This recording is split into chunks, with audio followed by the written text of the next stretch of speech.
Magandang araw po sa inyong lahat. Assalamualaikum warahmatullahi ta'ala wabarakatuh.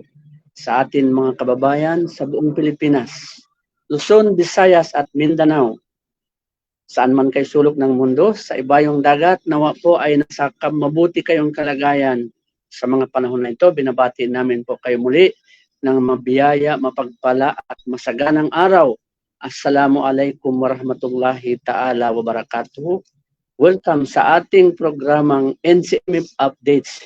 Ang NCMF Updates po magbibigay ng mga impormasyon ng mga kaganapan dito sa loob at sa labas ng ating studio at ng National Commission on Muslim Filipinos. Meron po akong guest sa mga araw na ito. Marami po tayong pag-usapan sa mutsaring issue. At ang ating pag-usapan sa araw na ito ay yung sikat na popular na usapin sa mga sandaling ito, ang status ng halal at updates dito sa ating komisyon. Huwag po kayong aalis, magbabalik po ang NCMF Updates.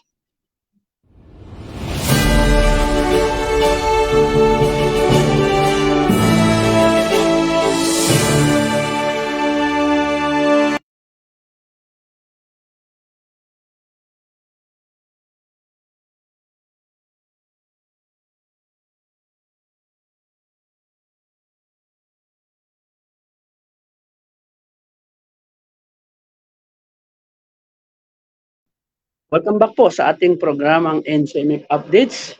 Kagaya ng sinabi ko sa inyo po, marami tayong pag-uusapan sa oras na ito at ang ating pong tinutukoy na panauhin, hindi na po tayo magpaligoy-ligoy.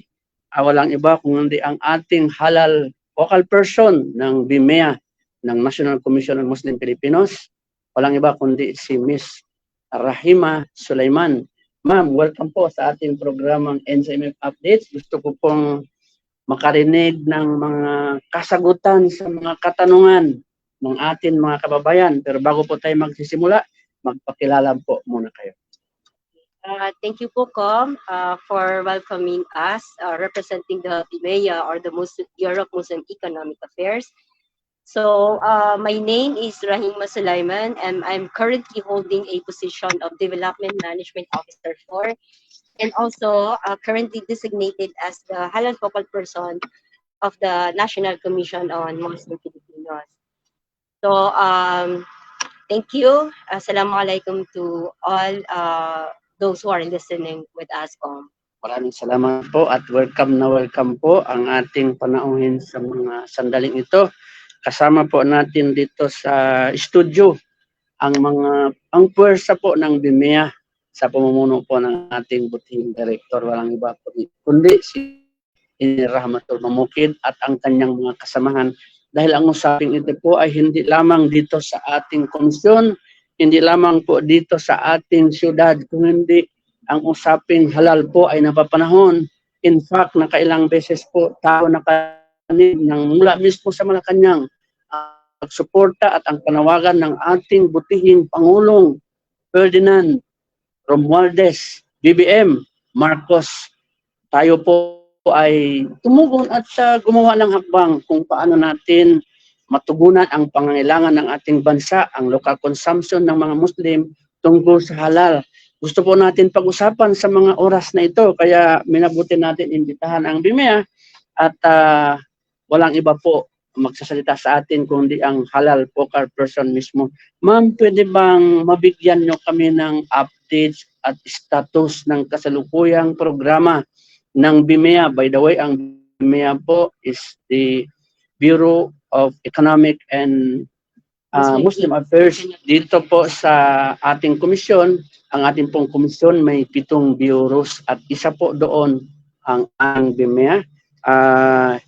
Siya na po ang magbibigay sa atin ng impormasyon ng mahalagang updates at status ng halal at iba pang mga programa ng kanilang bureau po, ma'am. Go ahead po. Thank you, Com, for the question. To give an update first, I would like to state muna the mandate or the very legal mandate of the National Commission on Muslim Filipinos relative to this topic, which is the socio-economic and particularly on halal. So it is found in the charter or the RA 997. It's the law creating the National Commission on Muslim Filipinos, which says that the Bureau of Muslim Economic Affairs shall promote and develop economic livelihood programs and projects through extension of loans, entrepreneurship, trade, and marketing assistance to the members of the Muslim Filipinos. It is also responsible to promote and develop cooperative endeavors among Muslim Filipinos in cooperation with the CDA or the Cooperative Development Authority. It is also likewise mandated to promote and implement manpower training.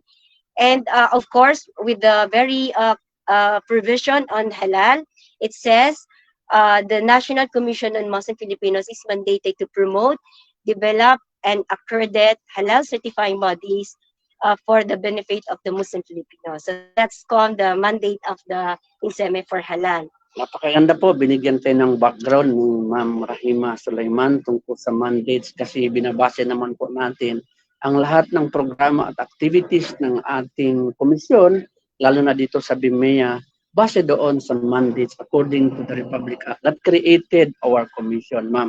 Napakaganda kasi basis po ito. So, ngayon po, ano ang kasalukuyang status ng halal situation, yung programa ng inyong bureau po? Okay, Con, to answer that, I'd like to start first with by thanking our Honorable Secretary because under his leadership, we have created now the Halal Division under the Muslim Economic Affairs through a policy.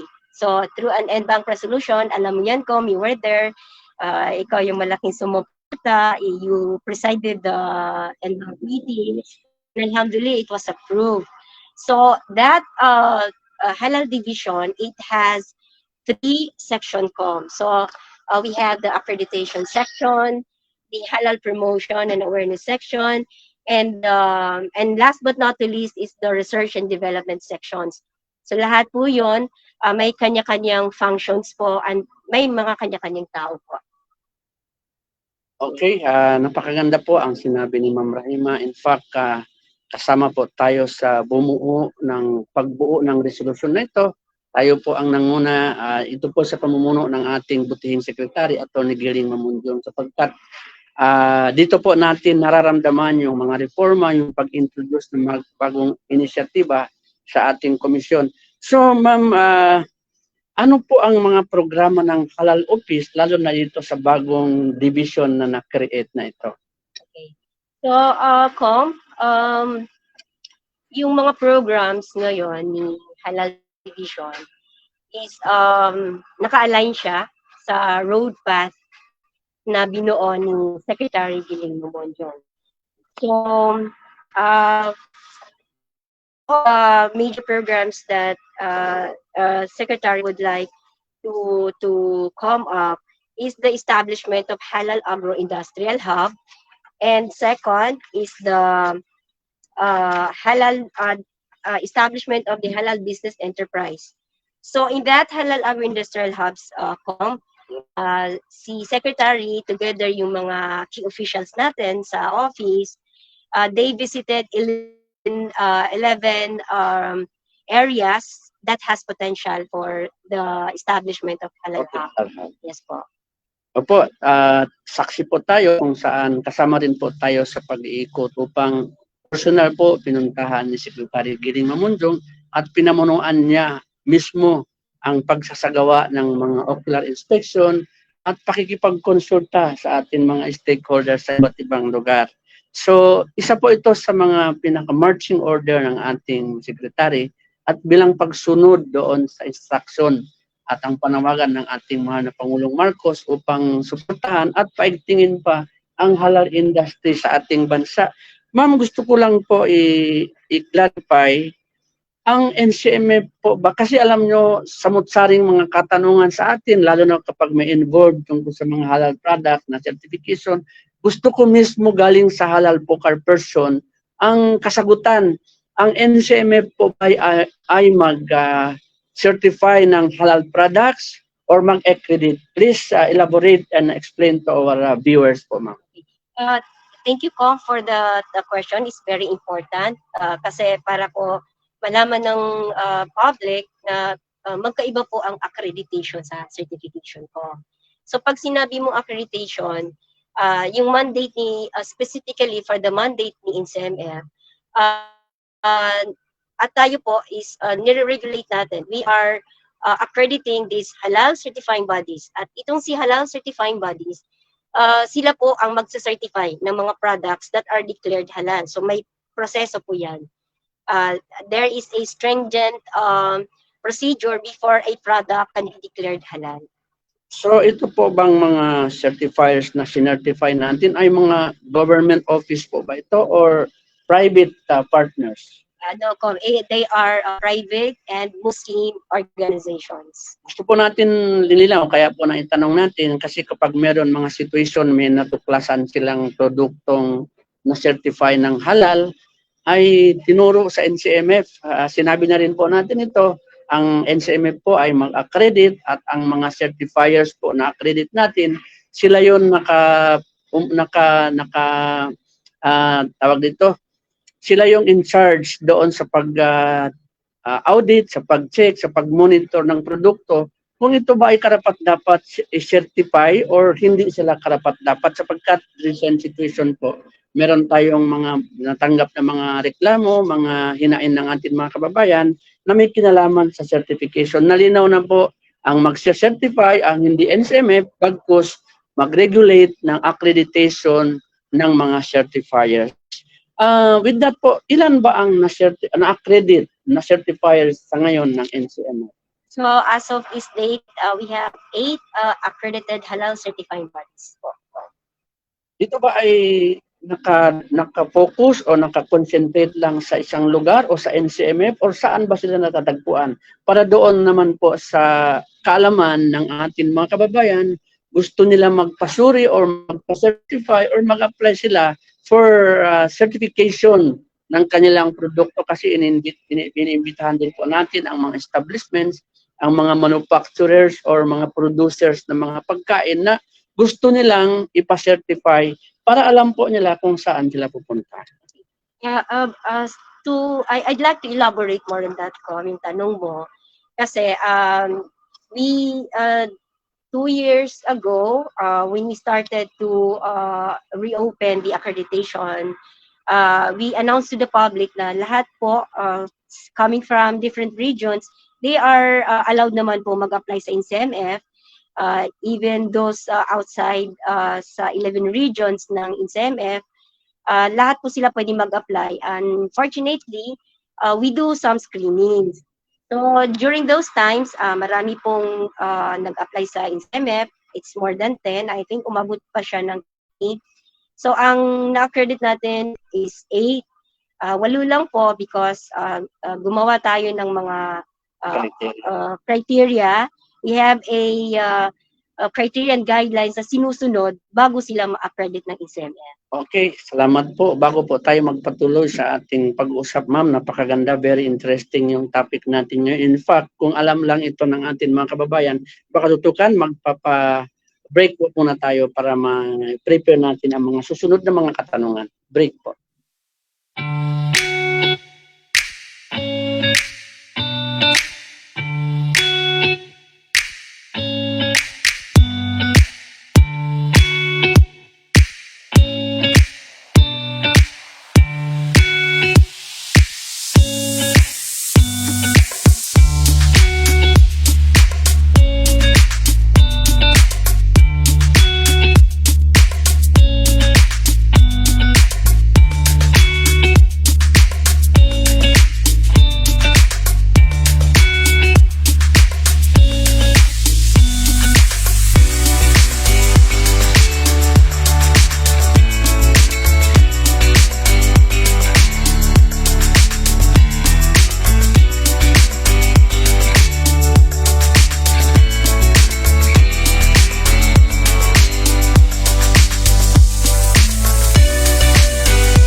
Welcome back po sa ating programang NCMF Updates. Kasama ko pa rin si Miss Rahima Sulaiman.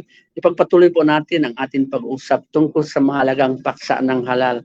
Alam nyo ba ang salitang halal ay salitang Arabo na ang ibig sabihin ay legitimate, permissible, at katanggap-tanggap. Ang pagkain halal po hindi lamang exclusive para sa mga Muslim, para sa kaalaman ng lahat.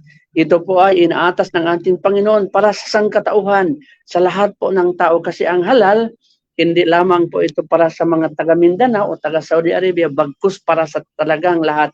In fact, noong napanahon ng H1N1 in 2019, during the outbreak of H1N1, kung saan talamak yung sakit na dala ng swine flu virus, ay doon nagsimula ang paglakas ng demand ng halal sa merkado, hindi lang sa Muslim countries, kundi pati sa Europe and America at sa ibang bahagi ng mundo. Kaya po napakahalagang tutukan ito at suriin natin ng maayos upang ang ating pagkain ay halal, katanggap-tanggap, ligtas, malusog, healthy, at free from hazard ingredients. Kaya po pinag-usapan natin ito para ma-invite natin yung ating mga kababayan. Tangkilikin po yung mga halal na pagkain at ang ating mga kababayang Muslim para mag-produce ng halal na pagkain. Hindi lamang po para sa isang lugar, kundi angkop para sa sangkatauhan.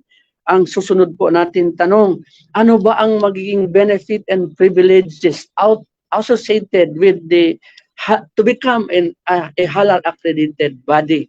Alam ko po, maraming gusto mag-apply nito. Ano ba ang benefit na kukuha ng accredited body mula sa inyong bureau at sa ating komisyon? To answer that, actually, it's not only coming from the bureau, yung binibigay na perks, parang kumbaga perks and privilege being an accredited certifying body of the National Commission on Muslim Filipinos. So, gusto ko siyang basahin ko kasi actually, na-feature din sila sa isang international magazine na nandun ang pangalan ng ating accredited certifying body. Very good, man. Nice. So, yours truly is one of the contributors for this magazine. So, first of privilege is yung endorsement to the international halal entities for acceptance of halal products and services sa international market. So, pag accredited ka rin sa MF, pag pumunta ka kay NCMF and you want to be recognized outside, i-endorse ka ni NCMF. And that happened ko. Marami na-endorse si NCMF outside the Philippines. Second is the promotion through the NCMF's communication channel to boost the confidence of Muslim Filipino consumers in their products and services. So, pangatlo is the competitive branding and marketing advantage for a wider consumer target of both Muslims and non-Muslims. So, pag branded ka ni NCMF and branded yung halal, yung products mo is certified halal and branded by NCMF, malaki po yung edge mo compared sa other certifying bodies na hindi accredited ni NCMF. Okay, fourth is the assurance of hygienic and humane preparation of food and raw materials. So, ang kagandahan pag kasi si NCMF, like what we said kanina, may guidelines tayong sinusunod and we strictly require the certifying bodies to follow. Otherwise, they will not be accredited by the NCMF. So, pag sinabi accredited ni NCMF, yung product nila is certified by the accredited ni NCMF, may assurance of hygienic and And last but not the least is the growth in the market sector by helping promote the Philippine halal industry in collaboration with other agencies. So yung mga partners natin na agencies, nalilink po natin sila sa certified bodies. Mashallah, mashallah. Ang ganda po. Ito po yung mga karagdagang benefit and privileges to be enjoyed by the accredited halal certifying bodies ng NCMF. Kaya po para sa mga kaibigan natin, mga kababayan natin, gustong magpa-accredit, bumisita lamang po tayo sa BIMEA at suriin kung paano ito upang magkaroon tayo ng malawak na network at engagement sa iba't ibang sulok ng mundo dahil po ang halal, ang usaping halal, hindi lamang po spiritual, kundi physical sa health po natin at saka makakabuo po tayo ng magandang community kapag ang mga tao ay conscious sa kanilang kinukonsumong pagkain, not because they are religious but because they are conscious sa kanilang health. Pero mas maganda po kung halal na, conscious pa tayo sa ating spiritual engagement sa ating tagapaglikha. Ako po ay masaya at natutuwa sa pagkakataong na ipamahagi natin ng mga impormasyon ito para sa mga kababayan natin na hindi nila alam kung anong itanong, kaya ako na po ang magtatanong. Kaya I'm very excited. In fact, hindi ko pa nga po na-introduce yung aking sarili bilang host ng programang ito. Pero later po, doon na lang ako sa pagpapaalam. Kung di ako nakapagpa-introduce, pagpapaalam na lang po ako. Nagpapasalamat po ako sa mga taong sumusuporta sa halal industry ng ating bansa at tumataguyod sa mga mandato ng ating komisyon unang sa ganon mapalakas ang ating collaborative efforts, cooperation, and engagement sa ating pamahalaan, sa ating NCMF at sa ating community. Isa na lang po ang tanong ko in relation to the halal office, the mandates of our commission and the activities of your newly created division. May kinalaman pa rin po ito. Gaano ba kahigpit o kahirap i-comply ang pamantayan o criteria and guidelines upang maging certified, upang maging accredited ka ng NCMF bilang certifier ng halal products? Actually, Pokom, di naman siya sobrang mahirap because walang requirement for an ISO requirement. Kasi the NCMF focuses on the domestic aspect ng itong halal industry. So, pag ang product is for the domestic, of course, we still have yung requirements of yung Islamic principle niya. So, dapat nandun yun. But we believe na pag yung yung mga requirement natin sa halal are based on the Islamic laws, sumatotal, kompleto na po yun. It is considered to be the highest standard. So, ang i-comply mo lang is yung mga documentary requirements ni NCMF and of course, yung halal aspect ng inyong organization. Like for example, dapat po we have this reputable ulama in our organization na sila po yung magbibigay ng fatwa after mag-audit kayo sa isang manufacturing company. So si ulama po ang magbibigay ng fatwa that a certain product is halal. So hindi naman po siya ganun kahirap. Just comply the requirements. Mahirap, hindi mo kinumply yung mga documents by the commission. Yun, napakadali pala. Kung alam mong sumunod ka sa tama, walang mahirap. Kung ayaw mo sumunod, magiging ka talaga napakahirap. Kahit anong aspeto po ng ating buhay. Yun po ang isa sa mga mahalagang aspeto ng ating pag-usap dito, kung paano maging accredited certifier at kung po ba ang mga pamantayan upang magkakaroon tayo ng maraming certifier. Kung kaya naman, dahil in-encourage po natin ang ating mga kinukonsumo ay certified halal. Or if not certified, see to it na ang ating mga kinukonsumong pagkain po ay ligtas, healthy at free from any hazardous materials. Alam mo, masyadong modern na ang ating mundong ginagalawan ngayon. Hindi natin alam ka maging instant producer ng isang pagkain. Pero ang question is, ito ba ay ligtas? Ito ba ay karapat-dapat or is it suitable for human consumption or hindi? Pinapaiwas po natin ang ating mga kababayan, hindi lang mga Muslim, kung hindi, pati na rin po sa mga hindi Muslim. With that po, marami po tayong tutunan dito sa ating pakikipag-usap sa ating focal person ng halal ng office ng PIMEA at ng komisyon. Sa susunod po mga panahon ay makipag-ugnayan din po tayo kasi hindi po natatapos dito sa ating komisyon ng usapang halal.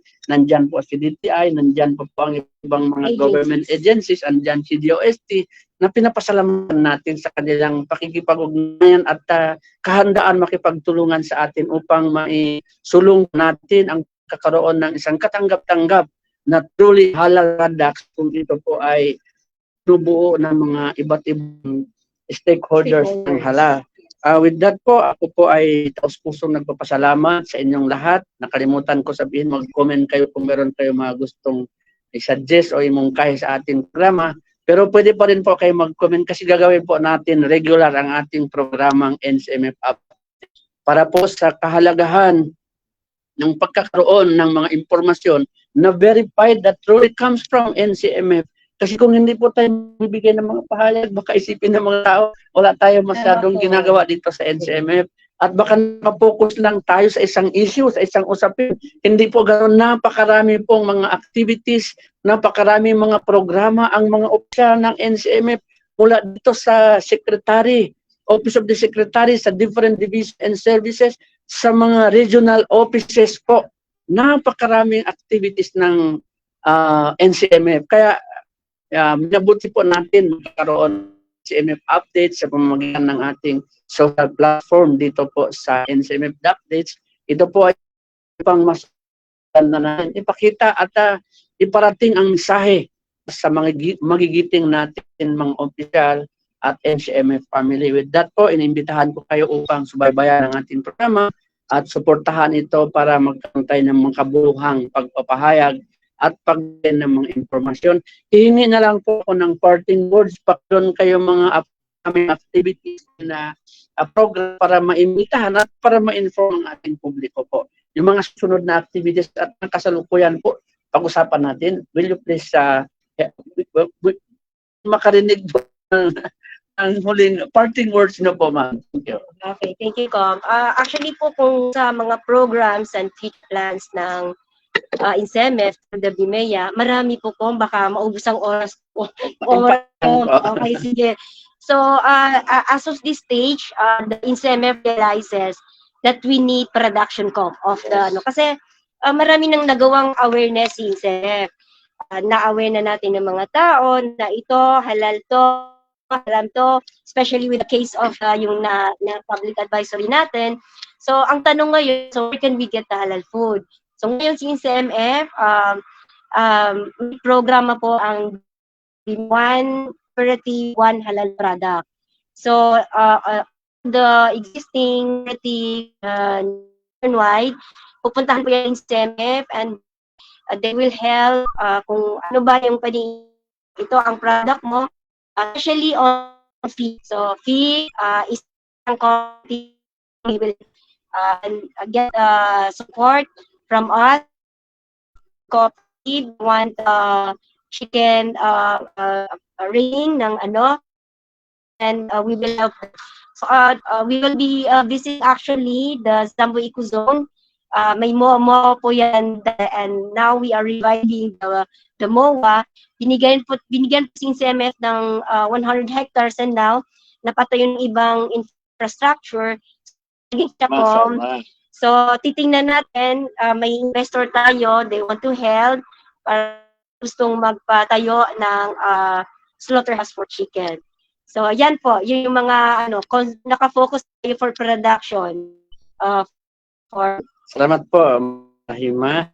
At ang gusto ko po itanong, pero busnas natin yung Ihsan Microcredit Program. Nasa ilalim din po ito ng BIMEA. Sa mga darating na po, mag-imbit pa tayo maraming iba't ibang resource person para parating at ma-share natin mga opportunities pinagkakaloob ng ating komisyon, ang National Commission on Muslim Philippines, ang leader of Secretary Giring Mamunjong sa ating pamahalaan po under the chief stewardship of President Bongbong Marcos. Para sa atin pong mga bayan, nais namin humingi ng paumanhin kung meron kami nabigkas na mali o hindi sa pandinig ninyo. Talaga hindi kami perfecto at nagsisimula pa lang kami, pero sinisikap po namin sa mga darating na araw po gagawin namin mas maayos sa pamamagitan ng inyong suporta at mag-imbita po kami ng resource person galing sa iba't ibang bureau, sa iba't ibang division, and even to the extent of going to our field offices in different regions. Kasama po din ang pagbubukas ng aming ang pagbubukas para sa lahat, public, government, or private partners po, bibigyan natin ng opportunity para mapatas po natin ang ating ugnayan at para sa kaunlaran, sa kabuhayan, kapayapaan at kaunlaran ng ating nag-iban sa Panginoon Yusuf Mando sa programang NCMF Updates. Muli po, magpapaalam pansamantala at magbabalik kami sa at pag-usapan natin ang ibang mga opportunities binibigay at pagkakaloob ng komisyon para sa sambayan ng Pilipino, lalong-lalo na doon sa mga higit na nangangailangan ng tulong mula sa ating pamahalaan. Maraming salamat po. Wassalamualaikum warahmatullahi ta'ala wabarakatuh.